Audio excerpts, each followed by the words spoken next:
Okay. Hello, hello, hello, everyone. We are going to go ahead and get started. On behalf of Busboys and Poets, thank you so much for joining us for this discussion with Laura K. Field and Benjamin Wittes about Laura's latest release, Furious Minds, The Making of the MAGA New Right. We can celebrate. That's what we're here for. Thank you, thank you. If you don't know anything about us, Busboys and Poets is a community where racial and cultural connections are consciously uplifted and a space for art, culture, and politics to intentionally collide. Our Busboys and Poets servers are going to be helping us out throughout the entire program with putting in orders. I also want to remind you that there will be a Q&A after the discussion and a book signing after the program, and Furious Minds is here available for purchase. And also, we're live streaming tonight, so if you're tuning in online and you'd like to get a signed copy of the book after the program, please email us at bookevents@busboysandpoets.com so we can facilitate that pickup for you. And now, a little bit about the book we'll be discussing here tonight. Donald Trump is not a big thinker, but his 2016 presidential victory presented a grand opportunity for people who are, and it set off a radicalization and reconfiguration of the American conservative intellectual world. In Furious Minds, Laura Field, who spent close to a decade in conservative academic circles, chronicles the rise of the New Right, the network of academics, public intellectuals, and influencers who provide ideological fuel to Trumpism. This movement includes figures such as Patrick Deneen, Christopher Rufo, Peter Thiel, and JD Vance. Their agenda is built to last, and it has dire long-term implications for liberal democracy. Incisive and urgent, Furious Minds tells the story of the thinkers of the New Right and their powerful assault on American freedoms, values, and ideals. And now a little bit about the speakers we have here with us tonight.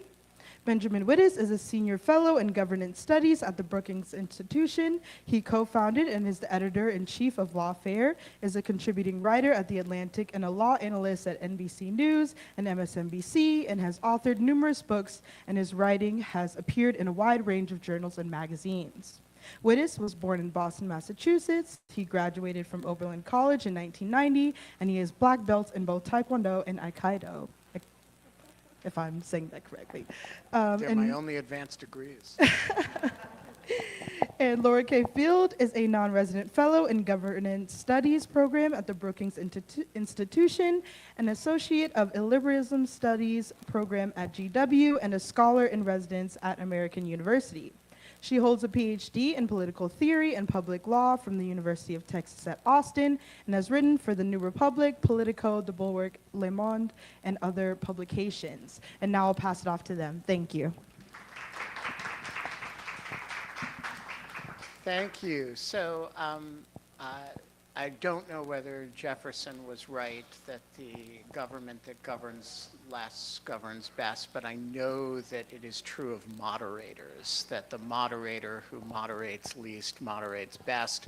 So I am going to try to keep my role in this to a minimum, more as a traffic cop than anything else, but I do want to say one word about the book before we get started, which is to echo something that I said on the back of the book, which is that this is a genuinely important piece of work. And there are every now and then books that come along that are exactly timed to answer one of the central questions of an age. And this is one of those books. It is directly aimed at the question of how the heck did we get here? And what are the ideas behind this cataclysm that we are all experiencing in a day-to-day fashion? And Laura has been if you haven't read some of these people, you don't know what a mortification of the flesh she has put herself through over what length of time to bring you this book. You get some flavor of it from the book itself, that some of these people are incredibly turgid and difficult to read and unpleasant. Some of them, however, are extremely smart and interesting and innovative thinkers. So, um, Laura, I want to start with, what's a nice girl like you hanging out with a group of people like this? Who are you and how did you get into this? That's a really good question, Ben. There is some sort of memoir dimension to the book, so you can all read all about it. I thank you all for coming, first of all. Some old friends here, an old professor, a former student of mine who I'm so happy to see, and many friends from my yoga classes. So I'm very delighted to have you all here. Yeah, it's a pretty weird thing that I ended up writing this book, and I could go into the whole background, but a lot of that's sort of in the book as part of the setup. But basically what happened is I was captivated as an undergraduate student by political philosophy. Not what I expected either. It was kind of a surprise thing that happened. I was on my way to medical school, and I wanted to go to join Doctors Without Borders. And then I had to take a required course in my third year of political philosophy, and it was just totally transformative. I studied with some amazing professors. They were conservative, but mainly just loved the great books, taught them really well, had amazing lectures, very high-minded, taught to read well, took the book seriously, right? There's this whole tradition going back thousands and thousands of years that is full of big questions, all kinds of different voices and answers to those questions, and these books are beautiful, right? They're wonderful pieces of literature. So I totally fell for it. And I've never escaped that particular infatuation. So I did an undergraduate degree there, did a master's degree, and then I went to the University of Texas for graduate school. Originally I'm from Edmonton, Alberta, so Western Canada. And that hotbed of Straussianism. Well, a hotbed of Straussianism, but it's got Texas of the North. So then I went to University of Texas for graduate school, and then I got Canadian conservatives are one thing, but then you're in this hotbed of Straussianism in Texas, and you're just living in the United States. I learned a lot more history. I got to study public law, which gave me just a much more sort of textured understanding of history and how things are in the United States, met different people, argued with them a lot. So basically, I started distancing myself in some ways from a lot of the conservative parts of that part of my education pretty early on, but I was never really in it. I was kind of conservative curious, and I liked arguing a lot. But that happened in graduate school, and then I did finish my degree. Around when I finished is when the book starts. I've got this moment in the preface where I was at sort of one of these conservative summer camps for graduate students and young career academics, and I was, going to be on the job market soon, so I wasn't trying, I was there sincerely, and I did learn, these programs, you do learn a lot. But I was sitting at a dinner, the first dinner of the night, and one of the staffers just said this sort of really vulgar, outrageous thing about Michelle Obama, and it was so offensive to me, and I was so pissed off. I thought, who is this asshole, and what am I doing here? It was kind of the tenor of it, because it was kind of this thing that happens in philosophy. It's not just weird conservatives who do this kind of thing, where he's kind of testing, how cool are you, right? Can you handle this radical, rude thing I'm going to say? So this kind of transgressive, cool thing. And I just thought, give me a break. I'm an adult person, right? It was so gross. So that's the moment where that it sort of crystallized something, and I've never forgotten it. And so when I was sitting down to write this book, which I didn't actually want to write, and I can sort of tell you a little bit more about that, and I didn't expect to be writing it, right? Because I had been writing about... Don't get everybody too excited about it. No, I'm very happy to have done it, and I can go into that, but it was... Okay, I'll fill in a couple more gaps in the story and then and get to my point. But in 2016, so I was sort of in and out of conservative academia, just in the sense of the job market. And recall, conservative academia is not MAGA conservatism, right? It's like it's not even, many conservatives vote for Obama. Like, it's just relative to the rest of academia, it's kind of conservative. And so, but when 2016, when Trump won the election, I was pretty scandalized by that.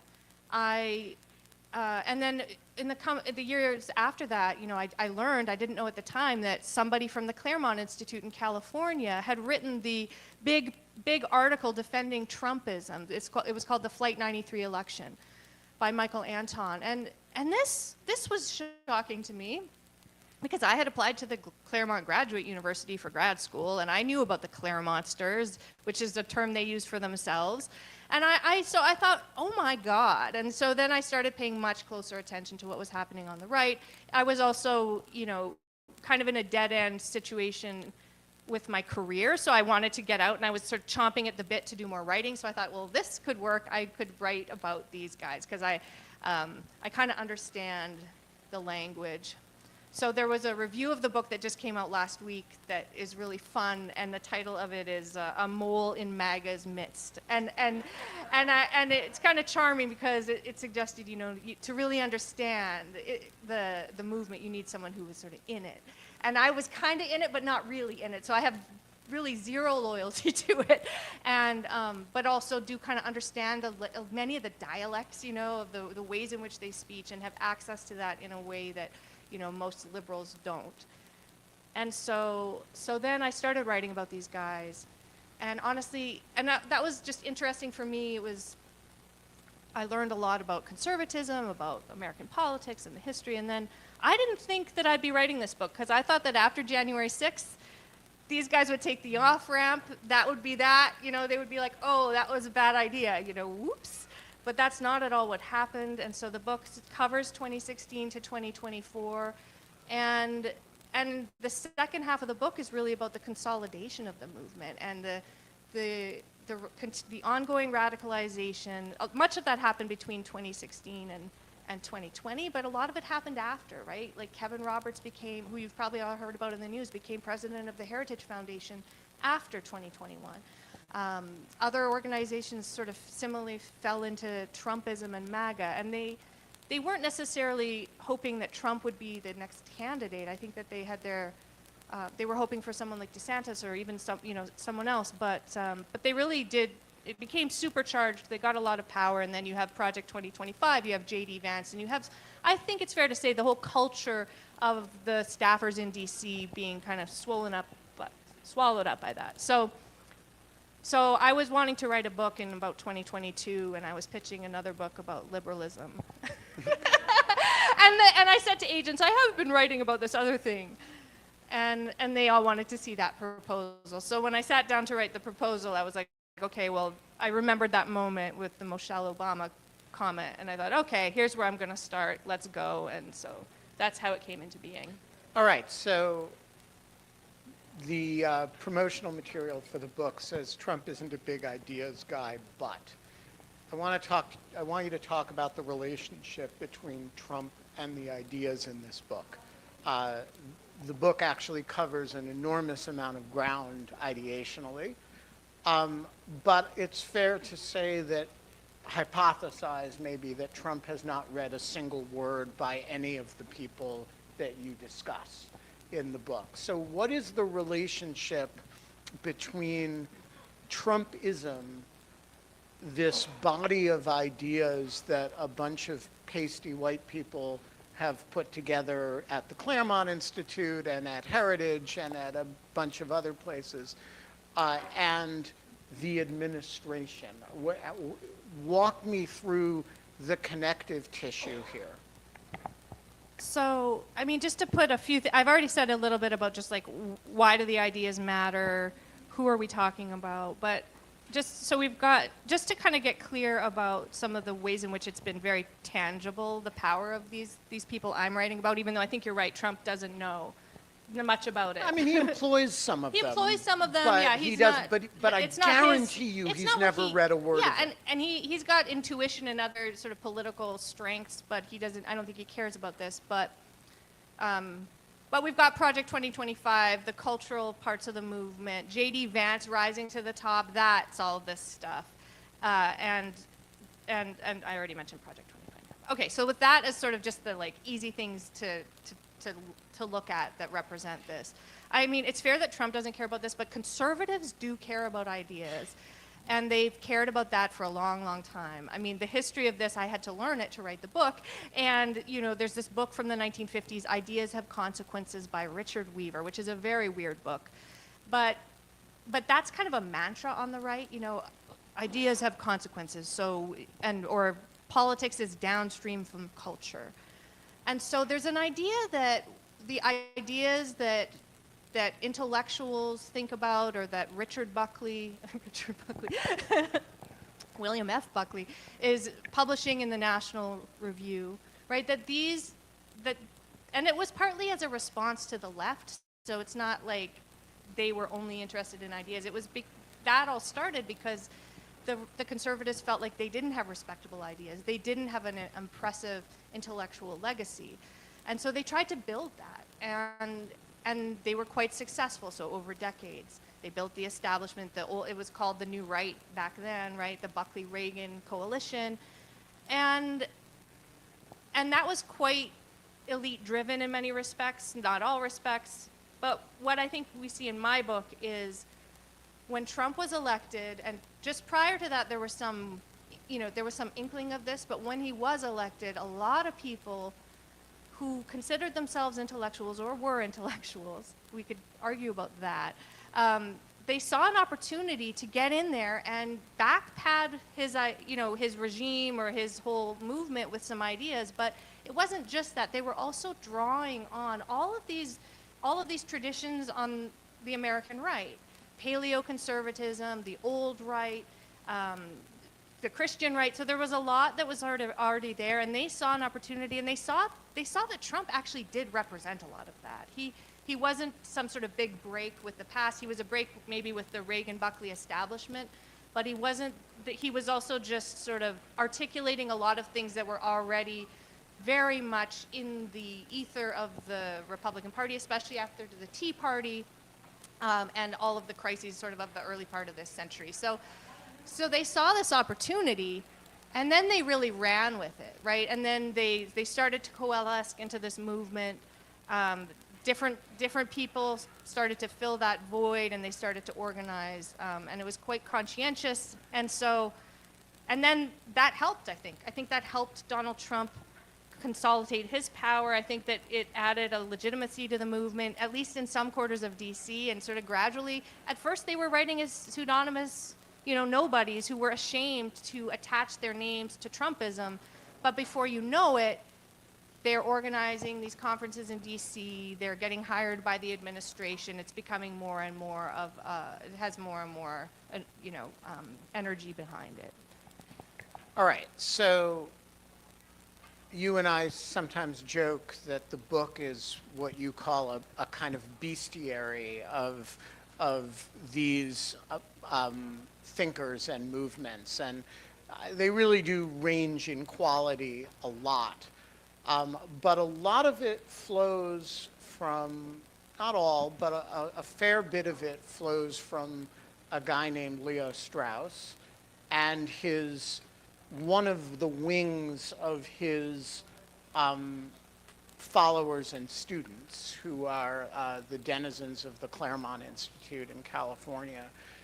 So briefly, who is Leo Strauss, or who was Leo Strauss, and what is the Claremont Institute? Yeah, so there's quite a bit in the book about Leo Strauss, but that's partly just a coincidental fact of history, because when I talked about those professors at the University of Alberta in Texas, they were Straussians. And so they were the ones doing this great book stuff, reading very carefully. Did they wear bow ties and dress No, really they well? didn't. Because I think Typically, when they I did think not of wear a bow ties. Straussian, it's like somebody who's overdressed for their university. Yeah. I mean, I think being in Texas really put a damper on some of that. I see. Which Okay. I was thankful for. But so Leo Strauss was a Jewish German refugee from during the Weimar Republic and came to the United States through England. He was a scholar, a classicist, I think a classicist. And is that right, Jeff? I've got, okay. So a very careful reader of ancient texts who, and mostly ancient, but also early modern, modern philosophy, European, mainly in the European tradition. And he wrote these long commentaries on political philosophy and sort of revived the tradition of what is called esoteric writing, or he was sort of credited with the discovery of the esoteric tradition, which is this idea that these old texts are multi-layered, written for various different audiences, and sometimes under the mainly sort of clouded in mystery because of the threats of persecution that typically before liberalism faced most writers. So Leo Strauss is a very thoughtful, very profound writer, I think. But he also, because of the esotericism, and there was a kind of cult-like following of Leo Strauss, he taught at the University of Chicago, he taught in Claremont, he taught at the New School. The New School. And he had all these very influential students, right? Alan Bloom, Bill Crystal. So there are there's just long lists of these people. And Harry Jaffa is the one that I focus on because Harry Jaffa was the first scholar really to apply these sort of principles of Straussian scholarship and philosophy to America. And he did that in his second book, which was called Crisis of the House Divided, which was about Abraham Lincoln and the Lincoln-Douglas debates. And so he took this like super close way of reading, and he wrote a pretty amazing book explaining the sort of moral and philosophical stakes of the Lincoln-Douglas debates. So if you've read the Lincoln-Douglas debates, it's not that esoteric. Like, you can also just read those debates and sort of see what's at stake. But Harry Jaffa really sort of did his magic with that and made it sort of, there was a little bit of grandiosity to it and an elevation of Lincoln, especially in the context of the historical studies of the time, which were sort of more critical of Lincoln or suggested that, anyway, Anyway, so that's Harry Jaffa. Harry Jaffa was very important because he also wrote some famous lines from the Goldwater speech, that moderation in service of virtue is in the service of, well, what's the line? Extremism in the defense of liberty is no vice, and moderation in the pursuit of justice is no virtue? That's something right. Like that? That's the line. And so Harry Jaffa, this Lincoln scholar, is credited, he claims that he did, I think, inspire those lines and write those lines for the Goldwater speech, which was at the Cow Palace Convention in 1964 when Goldwater accepted the nomination for the presidency. And then to get back to our story, I mean, that's important to our story or to what's currently happening because Goldwater is one of these right-wing sort of foundational figures that's got a big populist strain, and this was at a moment of huge tension in the party over whether they would, how they would deal with whether they would support civil rights or not. There were protesters outside the Cow Palace protesting because a lot of people inside the Cow Palace were, with the KKK or the Bircher Society. So it was this really huge clash. And Jaffa helped Goldwater with those lines and also hurt Goldwater because I think the base liked it and the public didn't so much because it allowed the left to portray him as sort of unhinged. Anyway, Jaffa was also the inspiration for the Claremont Institute in California. So several of his students founded this place called the Claremont Institute, which is sort of a major player in the New Right today. That's where Michael Anton got his formation, and he's the one who wrote that Flight 93 election essay that I mentioned previously. So, and they've been just very sort of at the foreground of pushing Trumpism, pushing the party to the right. The whole argument is that the old establishment wasn't able to conserve anything. They're obsessed with the American founding principles as understood by Jaffa, but then sort of radicalized in this more nativist, paleoconservative direction. So, which is pretty ugly because it's a real, I think, abdication of what Harry Jaffa actually stood for, which was, he really saw himself as a defender of the Declaration of Independence and of sort of a high Lincolnian principle. So, and John Eastman is another figure you've maybe heard of who is right in the thick of all this, and he wrote the coup memos for January 6th. So he plays a big part in my story. So that the Claremont Institute is defined by its attachment to the principles of the founding as kind of the guiding star. They talk a lot about statesmanship. And they have for decades now run these institutions in the summertime and fellowships for young people to learn about media and how to become like a good right-wing journalist or now influencer. And that's been, I think, pretty important to the capacity of these groups to have some impact now. So they were pretty well situated when Trump came into power, and they were already thinking about in sort of a paleo-conservative direction, Pat Buchanan, and that sort of stuff. So they were really important at the beginning of all this. Yeah, and they also, of course, are the publisher of the Claremont Review of Books, which is one of the organs of this reorientation of conservatism. All right, so let's walk through the other major movements. You have the Claremonters, and by the way, the chapter on the Claremonters, there's really two chapters on the Claremonters, is just unlike anything that has ever been written on the subject, just in its depth and exploration of the history that Laura just alluded to, but also the contemporary, who these people are now and what they are writing apologetics for. Let's just march through. So we've gone through the Claremont room of the bestiary. What's next? Well, let's go to the post-liberals. And as a way into that, before Michael Anton published the Flight 93 election essay, he was part of a group that was writing online, doing an online blog about Trump and why the right should support Trump, and that was called the Journal of American Greatness. And one of his collaborators on that was a man named Gladden Papin. And I didn't know this until I was really deep into the research of the book, but Gladden Papin is also a big leader and organizer for something called post-liberalism and neo-integralism, which is basically a rejection of the Catholic compromise with liberal democracy and an effort to kind of reintegrate church and state from this high Catholic perspective that is kind of reactionary in certainly in its flavor and often in its references. Okay, so Gladden Papin was writing for the Journal of American Greatness, but also involved in this kind of new neo-integralist movement, which at the time also involved some leftists, is my understanding. But then he was really pushed to go full Trumpy in this group of people, and that group included Harvard professor Adrian Vermeule, who is a very well-regarded legal scholar and a very brilliant person. So the post-liberal group includes the Catholic integralist group, but not all post-liberals are integralists. And the main guy I would say who's the most important in in the United States for post-liberalism is Professor Patrick Deneen of the University of Notre Dame, who wrote this hit book in 2018 that Obama recommended called Why Liberalism Failed.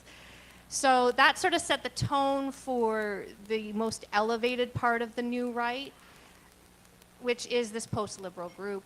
These are serious people with serious arguments about the problems with liberalism. Their main contention is that liberalism was founded on a bad sort of misunderstanding of human nature, and that because it's so individualistic and so set against the natural order, and you can certainly see this in some early modern texts, that it goes against nature. It was doomed to fail from the start. It eats away at our social fabric. Just the more it succeeds, the more it fails, is what Patrick Deneen says. So all of the alienation we have today, all of the capitalist destruction of nature, all of the isolation we feel as individuals, and the failure of our communities, all of that is because of liberalism. And for those who have some 1930s memory, this sounds awfully like the Action Française or Yeah. any of the kind of Salazar stuff in Portugal. Like, what's new about this relative to what you could, like the Pétain government? I don't think it's an especially new argument. I mean, I think that part of what Deneen did was just package it really concisely, walk us through the different parts of American society where this could be useful as a general explanation for why things have gone wrong. And it kind of just hit the mark because in 2018, things were pretty wacky. And so it sort of seemed like it was a compelling account. And in some ways it is. I'm pretty sympathetic to a lot of those critiques. I just think it's also just a totally half-baked, bad understanding of what liberal democracy is. And it sort of closes all these doors about what liberalism is rather than kind of opening up new possibilities for community and how liberals can get along, how we can build new things. It really shuts down all these conversations and just assumes all of this sort of intransigence, when actually not only is it possible to do new things with liberalism, it's also just historically true that has been done again and again and again. So I think his account is historically just nonsensical and philosophically very inadequate, but it touched a nerve, and because I think the moment we were in was parallel perhaps to the time you referred to, right? But Right. So some of these post-liberals are drawing on these old Catholic reactionary traditions, some more than others. But Patrick Deneen was kind of the ringleader at the beginning, and then there are others in the mix like Gladden Papin, Adrian Vermeule, who have gone even much further with some of this and written about a kind of constitutional project to basically, they use very explicit language at moments to facilitate integration from within, which is basically like capturing the state by basically infiltrating with Catholic believers in order to take over the administrative state. So their guiding purpose is the common good. That's how they would articulate it, and salvation. And they think that the state, unlike the Claremont Institute people or the Heritage Foundation that want to get rid of the administrative state and just sort of destroy everything, the post-liberal camp is more in favor of harnessing the powers of the state towards conservative ends. All right. There is a less elevated version of the post-liberal, I don't know whether to call it tradition but some of it is Gladden Papin and Patrick Deneen and Adrian Vermeule, and some of it is Bronze Age pervert, right? Yeah. There's this other side of it that is still people who don't want to put their names on things because they're writing stuff that is, like quite disgusting. Yeah. Talk a little bit about the other side of this. Okay, but I have to do the other group, but I won't spend long, okay? Because there's Okay. the National Conservatives, which are the kind of organizing group for the other sort of semi-decent camps. And that's just, they organize, and that's just the umbrella organizing group for this whole MAGA New Right. They have conferences here in DC and around the world. Their leader is Yoram Hazony, who's an Israeli-American, and the principle there is nationalism, right? But it's pretty old-fashioned nationalism. It's pretty blood and soil-y it's explicitly not blood and soil, but I think that it's very hard to disentangle, and for all intents and purposes, when you're talking about an actual polity, it's built on tribalism, and a shared history, religion, culture, language. So he's all for a very homogenous nation state. Yoram Hazony is, and that's basically the model of the movement. And I think that does sort of seep into the whole MAGA New Right, that there's a kind of nativism and focused on sovereignty and the nation state. Right. Okay. So now you want to go. I want to talk about the Cretans. There is because part of the weird thing is about this whole world is the way the Adrian Vermeules, and I know Adrian, he's a very refined, serious person, or at least he used to be. But having him in the same book with some of the people that you're talking about who are, hyper macho, writing about masculinity as this great Nietzschean virtue. There's something weird about that, and so talk a little bit about the other side of this group of people. Yeah, so there's the elevated side of it, and then I call it the hard right, which is I have a chapter called from alt-right to hard right, because I think that there were elements of the alt-right in MAGA from the beginning, right? And Richard Spencer and Stephen Miller sort of get lumped in with that, and Steve Bannon, right? He says he wanted to make a home for the alt-right. And so then it so happens that after Charlottesville, some of that started to dissipate, but I think it got sort of transmogrified, and a lot of these other characters kind of came out of the woodwork and became more important, and the essence of it never really went away. It got sort of brought into the whole, to the rest of the movement, and kind of, I guess, normalized is the word. And some of those people who were at the kind of avant-garde of the nastiest stuff had PhDs in political philosophy, just like I do, at places I applied to and didn't get into, right? Like Yale. And so that was astonishing. And one of them, you mentioned, his name is Bronze Age Pervert. That's the name his parents gave. He comes from the pervert family. His name is, and it's not me who's like revealing this. Is Costin Alamariu. His parents are from Romania. He has this crazy affect when you listen to the podcasts, and if you want to torture yourself, you can do that. But he puts on this deep, thick Romanian fake accent, and it's like really, it's very funny. He's very funny, and he's very smart, but he's also like, I think, a real fascist, an absolute misogynist, just like off the charts, full of hate for women, and his rhetoric is just consistently truly violent and disgusting.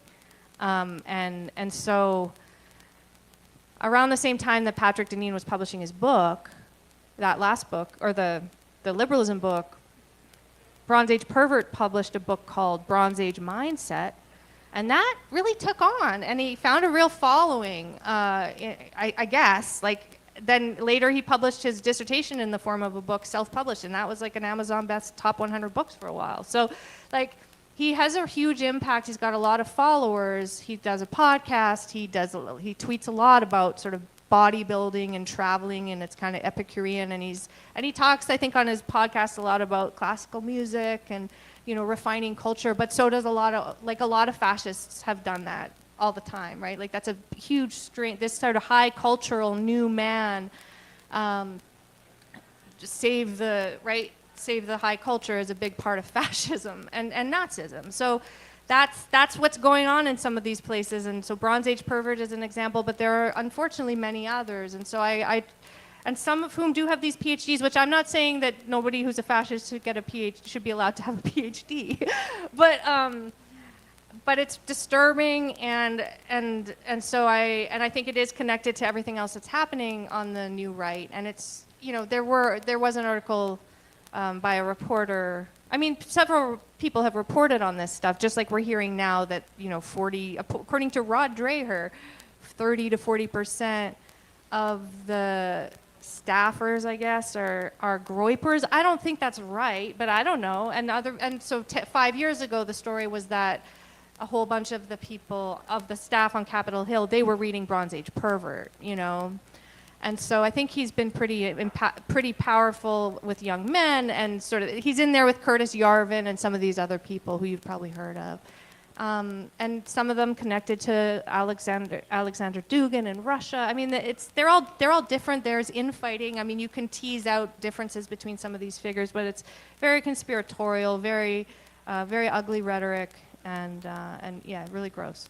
All right, so we're going to go to audience questions whenever I start seeing hands. And so if you want to get in, flag me. And I will just keep asking questions until somebody does. So there are certain themes that you've mentioned that that are kind of consistent throughout these. And one of them is misogyny, and it's actually a much more consistent theme than race.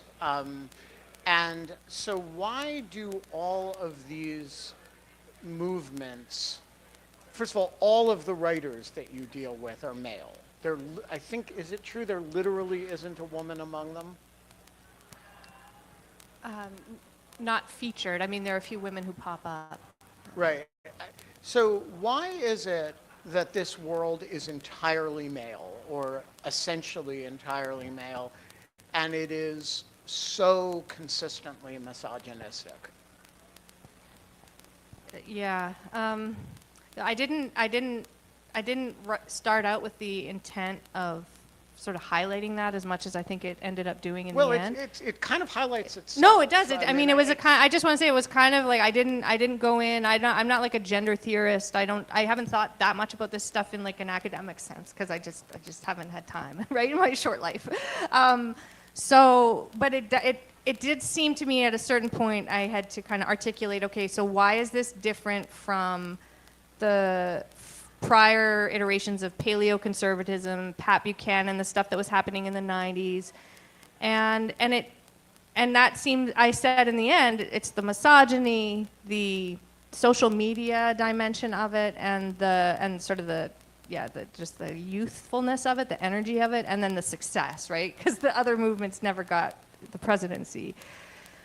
The misogyny just, and so when I was writing it, I was trying to think, okay, well, what women should I include? Who has the stature in these circles that would warrant, their own chapter or special attention? And there was really nobody who I thought fit the bill, and it's not. It's your anti-feminist streak showing through. You just didn't. No, they say that. They do say that to me on Twitter. They do. They say what a sausage fest. And as if like and I'm like, well, I want to say, well, who have I missed? And I don't think they have a good answer because I really did narrow it down to people who either have PhDs and are important to the movement, or people who, and not to just gatekeep, but because the MAGA world is very big, right? So I needed to narrow it down, or people who were otherwise just very important at crucial moments in the kind of coalescence of all this stuff. And there are women in the movement, certainly, who are important in all kinds of areas, but it wasn't, and especially on the Christian right, there are important women. But in the intellectual part of it, they're not welcomed into these esoteric circles, is my guess. And so, I mean, as someone who has experienced those worlds a little bit, it's not that shocking to me that they're not given that stature by their peers and not sort of not brought in as to join the Substack on post-liberalism or whatever. That's just not how it works. And so, they've intellectualized arguments against women too. I mean, it's also runs pretty deep. It's through the whole philosophy. So, right. So it's kind of top to bottom in what they think, but and also in how these worlds operate.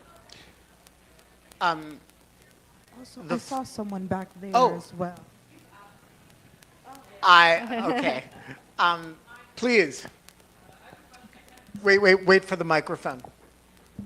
I have a question that kind of builds on your question about misogyny, which is one theme I saw in the book and in your classes is that misogynistic worldview offers a very consistent vision of like the good life or like moral reasoning across these guys, even if they have differences on like what exactly that might look like, but there's still a vision. How can liberalism and liberals, which is a much more choose your own adventure of the world, offer a competing, develop or offer a competing vision of like the good life or like moral knowledge that we can develop and then communicate and compete with online?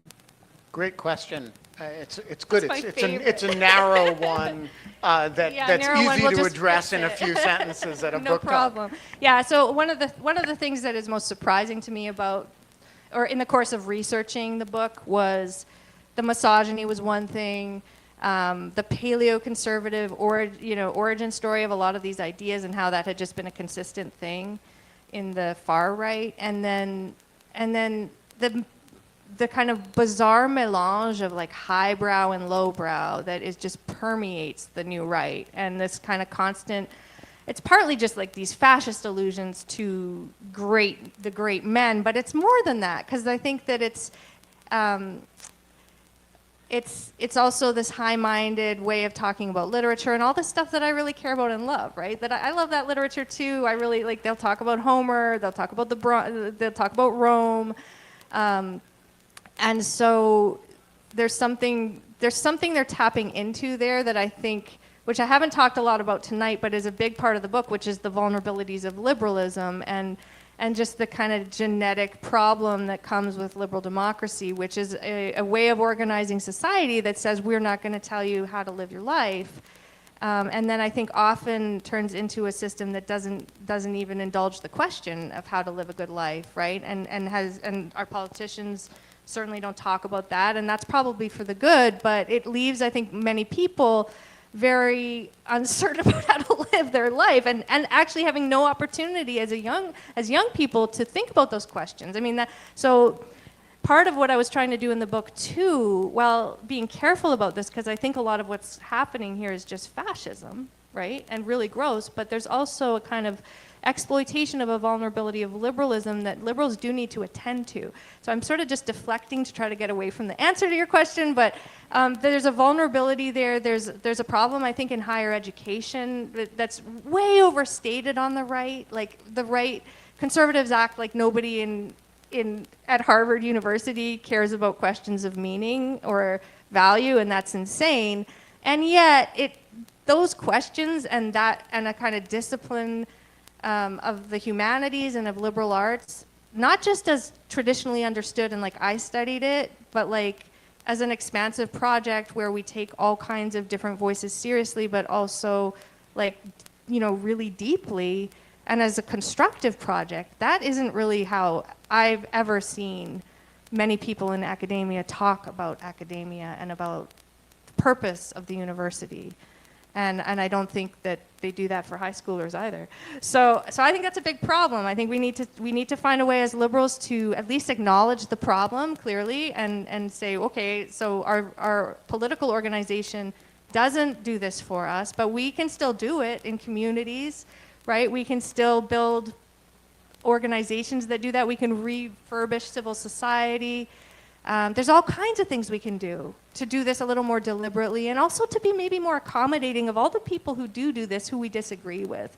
I mean, I'm not one here to sit here and go anti-woke on anybody, but we have to be able to accommodate serious conservatives who disagree with us in ways that we really find their views disgusting. We have to find a way to live with them. So, okay, that's my soapbox answer. Yes, over there. This is a stab at a question, but the degree to which economics plays into this, and I'm thinking about late-stage capitalism, and the degree to which this current move to the right is a ruse or somehow hand-in-hand with the effects of late-stage capitalism. I'm thinking about the 50-year mortgage that just got announced, right? So how are these two ideologies working together? Yeah, that's so important. And I think that at least on the surface, it's a very big part of what's happening on the right. And that it's clear that Trump gave voice to that problem and many other problems in a way that I think many Americans had not heard, right? Had not felt heard about. And so he was able to tap into these resentments and which are not fabricated resentments, right? I think that a lot of it's very sort of like a lot of the economic problems he sensed that they were real problems for people in a way that Democrats wouldn't acknowledge. And it wasn't just the economics, though. It was like the wars in the Middle East and just other problems that we're facing. So that wasn't a very explicit part of what he was doing, or at least of what the intellectuals talk about. So right from the beginning, this Michael Anton guy says, the problem with the Reagan-Buckley fusionism, which was free market economics, social conservatism, and basically like liberal international anti-communism, the problem with that is that it's led to this horrible situation in the world, all these crises, and now we need to turn to something different. So Anton says, well, our Trumpism is economic nationalism, secure borders, and America first foreign policy. And they were, the trade barrier, you know, the tariffs and all of that, they didn't get much of that into place in the first administration, but they sort of take it seriously, and like he did act on that, and the Biden administration took some of that stuff seriously.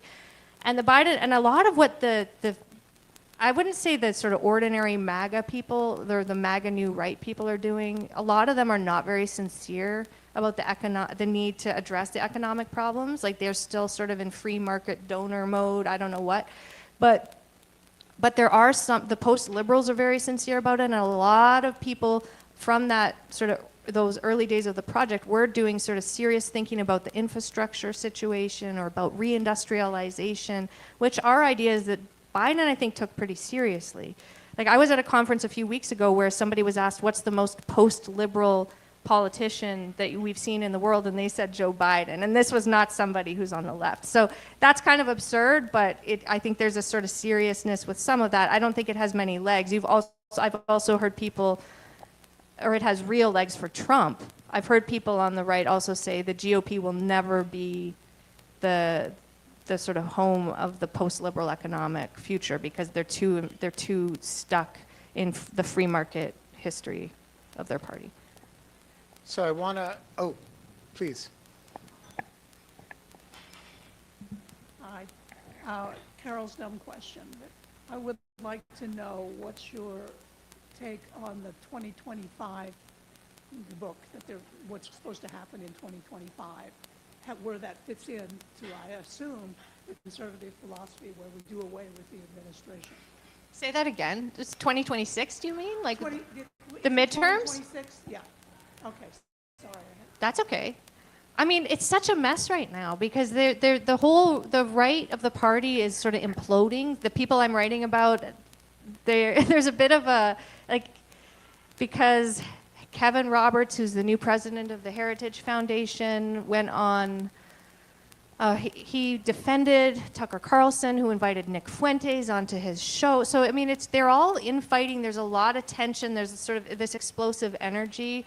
And then there's also the Epstein files. And I think, I mean, one of the things I try to argue in my book, and one of the reasons why I wrote the book, is that I think that these people are far more radicalized and far more extreme than your average GOP voter, right? And so that really matters. I do not think, of course there are some GOP voters who love this stuff too, right? But I don't think that's true of the majority, and I think that it's very alienating. I think people were not ready to understand that like Project 2025 was a real thing during the last election cycle, but now they get it. They see, obviously that was, you know, they saw Elon Musk sitting there in the White House, and I don't think that's popular. So I think there are all kinds of things that really are working against Trump right now, and I think the Democrats, like I'm very hopeful in that. But I also think they're radical enough to try to, you know, they've already tried to upset, to just, you know, ruin the electoral system or like take over January 6th, right? They've already done some pretty bad things. So I don't want to be naive, but I don't think this stuff is popular. And I think that's really important to keep in mind. Hi, good to see you. One thing I wonder about these sort of intellectual types of MAGA, like the MAGA voters, you know, and the ones I know particularly, do not know their history. Like they don't remember, or they don't really know the patterns of sort of authoritarianism that we've seen in history before. But these guys are well educated, and I just wonder what do they make of just the utter disaster that has been authoritarianism in history and the destruction that it causes and how that doesn't work, how do they sort of explain that? I know some of them admire Hitler, but Hitler, obviously just judging by results, like Hitler obviously failed spectacularly. He pretty much destroyed his country, right? So how do they explain the, how is authoritarianism going to work this time? Yeah, they do not have good answers. I mean, they tend to deflect and say we're not that, which is healthy. I'm glad they still say that, and then a few of them will go that far, like Curtis Yarvin, and say, I do want something like that. I want to disregard the hundreds of years of history and intellectual life and serious, contemplation of politics, and just do away with all of that and install the CEO corporate governance. I think it's shoddy and just like really bad thinking and embarrassing. But that's, I think, the truth of a lot of it. They don't reckon with it. They won't admit that that's what they want, and they won't deal directly with those questions, and they just make fun of people who suggest it's an issue.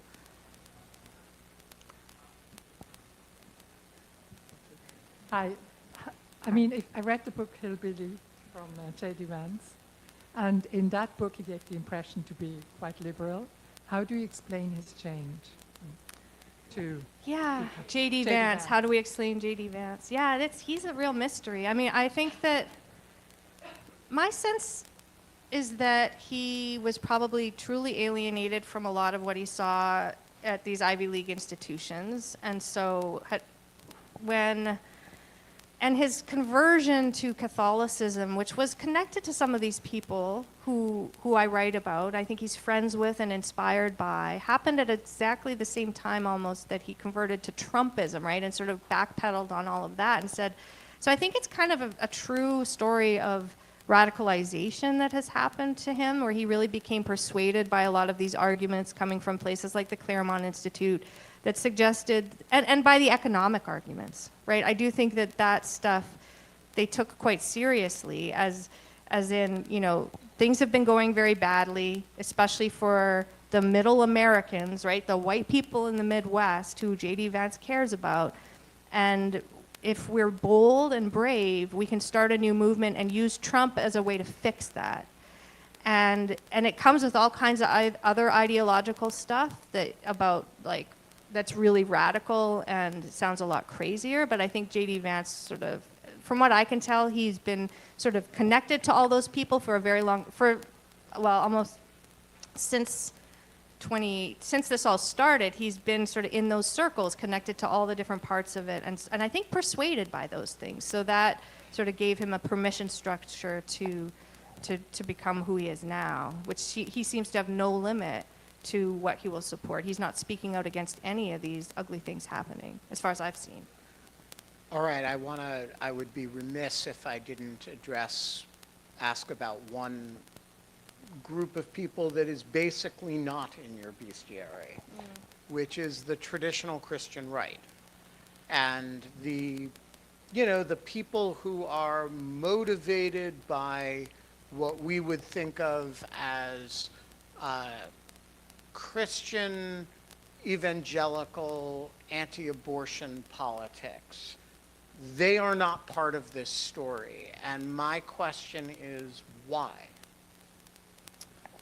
Well, they kind of are, though, Ben, because there's a chapter. But you're right, they're kind of in there and they're kind of not. I mean, they're in there some of them are in there in the form of Christian nationalism. Yeah. But that's a kind of a directional offshoot. I mean, here's what I think. It became clear to me as I was finishing up the book that I needed to write a chapter on Christian nationalism, right? Because it's obviously an immensely important part of what's going on the right, but it's not the same thing as the old Christian right, and it's got these new strands, and so I had to and it's not exactly who my people are. Like, they don't lead. And they're not really in dialogue with your people. They are and they aren't. They are increasingly, but yeah, it's kind of like at the beginning there was all these different factions and different sort of threads of the right that were kind of in dialogue, and then they become more closer and closer. And so you can read these different accounts that tell the story of the different Christian movements. But they've all kind of become entangled, and you've got people at National Conservatism basically arguing for, including Yoram Hazony, who's Orthodox Jewish, arguing for Christian nationalism in the United States. And you've got the Claremont people who were inspired by Harry Jaffa, who is not a Christian nationalist so far as, I mean, it gets a bit weird, but becoming quite devoted, joining, Christian secret societies and getting quite radical in that way. So I tried to tie all of this together, but yes, basically there's just so much going on the Christian right that's kind of disconnected but overlaps in some important ways with my guys, and more so. So like there's one guy who also has a PhD in political philosophy from LSU, whose name is Stephen Wolfe, and he wrote the first strong defense. It's called The Case for Christian Nationalism. It's also full of kind of like some of that gutter stuff, the gynocracy, these crazy this really gross sort of Alexander Dugin-esque mode of speaking. But he's a Calvinist. He's like this high church Calvinist who cares a lot about sort of the philosophy of the Christian world and how it works in politics. Anyway, he's right there in my bestiary, and I think quite connected to a lot of these groups, but he's still almost pushed to the fringe. So anyway, that there's a whole story there. But you're right. It's a bit of a mess. All right, we are going to leave it there. This is the barest outline of the richness of the book. You should read the book. Laura will be signing books over there in a moment. For those of you who are joining on the live stream, you should also read the book, and there are so many ways to acquire it. And to everybody who joined in person, thank you for joining us, and please join me in giving a hand to Laura. Thank you, Dan.